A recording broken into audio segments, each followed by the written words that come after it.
بالله من الشيطان اللعين الرجيم بسم الله الرحمن الرحيم الحمد لله رب العالمين الصلاة والسلام على أشرف الأنبياء والمرسلين سيدنا ونبينا شفيع حبيبنا وقلوب نفوسنا ومولانا مولى الثقلين جد الحسنين بالقاسم محمد اللهم صل على محمد وآل محمد وعلى أهل البيت الطيبين الطاهرين المعصومين المظلومين ولعنة الله على أعدائهم أجمعين من يومنا هذا إلى قيام يوم الدين أما بعد فقد قال الله سبحانه وتعالى في كتاب المبين وهو أصدق الصادقين وقول الحق بالحق بسم الله الرحمن الرحيم وتعز من تشاء وتذل من تشاء بيد الخير صلوات اللهم صل على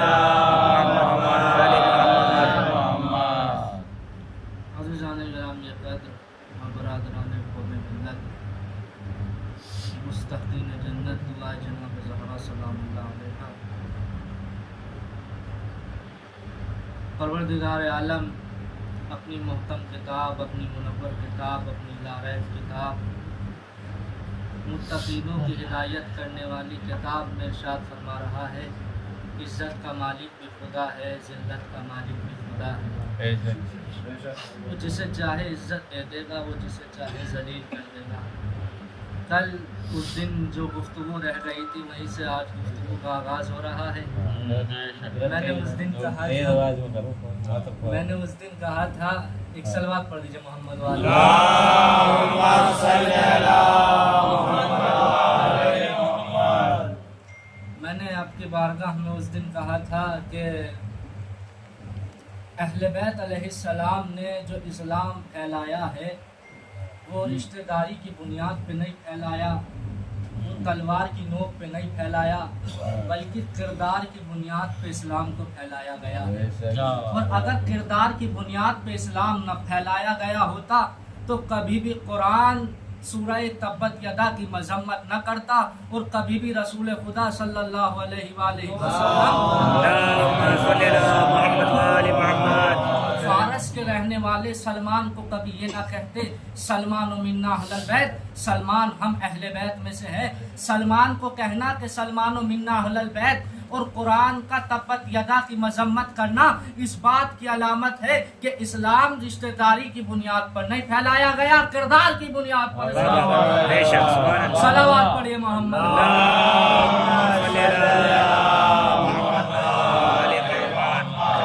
توجہ کر رہے ہیں نا آپ عزیزان گرامی؟ اب یہاں پر آ کر ایک سوال یہ پیدا ہوتا ہے، کہتے ہیں کہ آپ علی کو بڑھا دیتے ہیں، رسول کی عظمت کو کم کر دیتے ہیں، علی کی عظمت کو بلند کر دیتے ہیں۔ نہیں عزیزان گرامی، میں 4 مصرے پیش کرتا ہوں کہ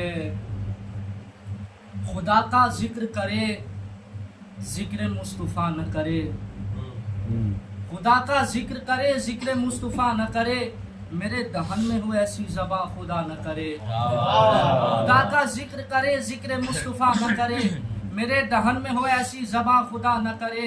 مدینے جاؤں تو واپس وہاں سے آ نہ سکوں، خدا کرے کہ میری زندگی وفا نہ کرے، خدا کرے کہ میری زندگی وفا نہ کرے۔ صلوات پڑھیے۔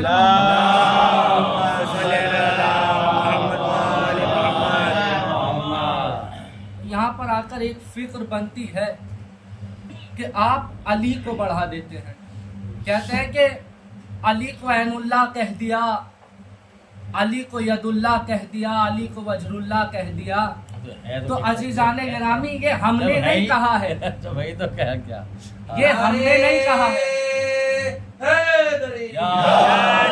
کہتے ہیں کہ علی کو وجر اللہ کہہ دیا، علی کو عین اللہ کہہ دیا، علی کو ید اللہ کہہ دیا، علی کو لسان اللہ کہہ دیا، علی کو جنب اللہ کہہ دیا۔ یہ ہم نے نہیں کہا ہے، یہ تو خلیفہ دوم نے کہا ہے۔ اب آپ پوچھیں کہ کیسے کہا ہے؟ کہ خلیفہ دوم کا دور چل رہا تھا، حج کا زمانہ تھا، لوگ حج کر رہے تھے، ایک حج کرنے والے کے مولا کائنات نے آگے بڑھ کر تماچا مار دیا، یہ پریشان ہو گیا، گھبرا گیا، فوراً خلیفہ کے پاس آیا. اب دیکھیں یہاں پر دو چیزیں ہیں. سوال پیدا یہ ہوتا ہے کہ علی ہی نے تماچا کیوں مارا؟ اتنے سارے حاجی موجود تھے, ان کے موجود ہوتے ہوئے بھی علی نے آگے بڑھ کر تماچا کیوں مارا؟ علی ہی نے تماچا کیوں مارا؟ تو عزیزان گرامی اب یہاں پر دو شخصیتیں ہیں. ایک شخصیت کا نام مہمان ہے, ایک کا نام میزبان ہے. اب میں مثال کے ذریعے آپ کو سمجھاؤں. آپ کسی کے گھر جائیے اور بعد مجلس ایسا ہوتا ہے کہ میں نے بھی دیکھا ہے کہ ناشتہ ہوتا ہے. جب ناشتہ ہوتا ہے تو چائے, نمکین, بسکٹ اور تمام چیزیں جو آتی ہیں, تو جو میزبان کے بچے رہتے ہیں وہ چائے کو نمکین میں ملا دیتے ہیں, نمکین کو بسکٹ میں ملا دیتے ہیں, وہ ساری چیزیں مکس کر دیتے ہیں. جب یہ ساری چیزیں مکس کر دیتے ہیں تو آپ کی ہمت, جو مہمان ہوتا ہے اس کی ہمت یہ بھی نہیں ہے کہ وہ اس بچے کے تماچا مار سکے, لیکن جو میزبان ہوگا وہ اسے تماچا مار دے گا. تو عزیزان گرامی علی نے تماچا مار کر ثابت کر دیا کہ تمام حاجی جو ہیں وہ مہمان ہیں, فقط علی میزبان ہے. مولا کائنات نے آگے بڑھ کر جو تماچا مارا ہے, اس بات سے ثابت ہو گیا کہ جو تمام حاجی حج کرنے کے لیے آئے ہیں وہ فقط 1 منٹ کے لیے, 1 گھنٹے کے لیے, ایک وقت کے لیے آئے ہیں. لیکن علی کی ذات وہ ذات ہے کہ جس کی ولادت بھی خانہ کعبہ میں ہوئی ہے, شہادت بھی مسجد میں ہوئی ہے. صلوات پڑھیے محمد.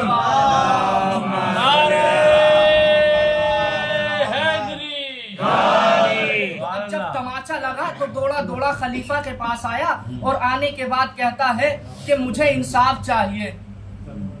کہ کیا انصاف چاہیے؟ کہ جس حج میں ایک مچھر یا مکھی کا مارنا بھی جائز نہیں ہے, اسی حج میں علی نے مجھے تماچا مار دیا ہے. خلیفہ کے پاس آیا, خلیفہ نے کہا اچھا تجھے انصاف چاہیے تو بیٹھ جا. مولا کائنات کو بلایا گیا. مولا کائنات علی ابن ابی طالب علیہ الصلوۃ والسلام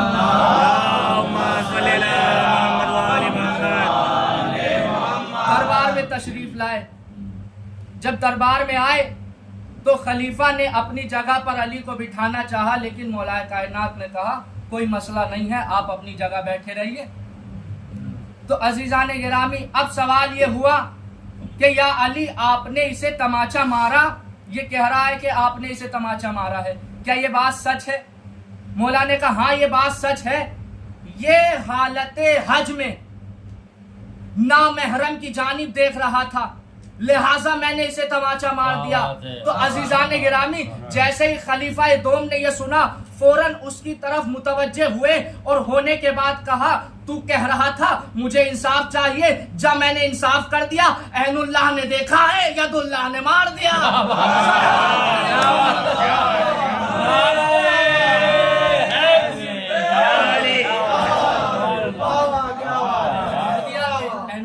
دیکھا ہے ید اللہ نے مار دیا. تو عزیزان گرامی جس کے بھی علی کا تماچا لگا یا تو وہ اس دنیا سے ہی اٹھ گیا یا اس کی گردن ہی گھوم گئی. ایک واقعہ اور ہے, جناب نوح کا دور ہے.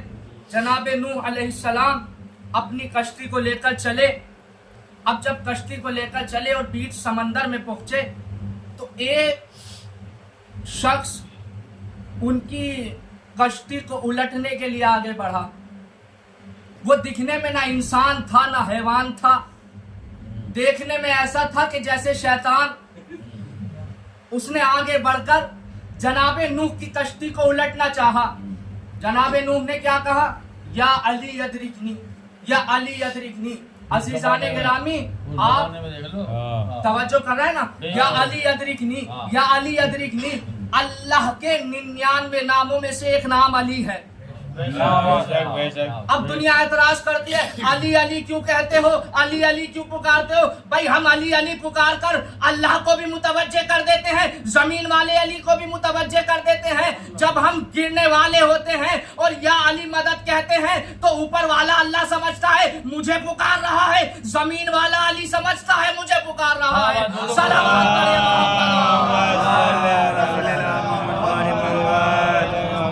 جو کر رہے ہیں نا آپ. گرامی قدر فوراً جیسے ہی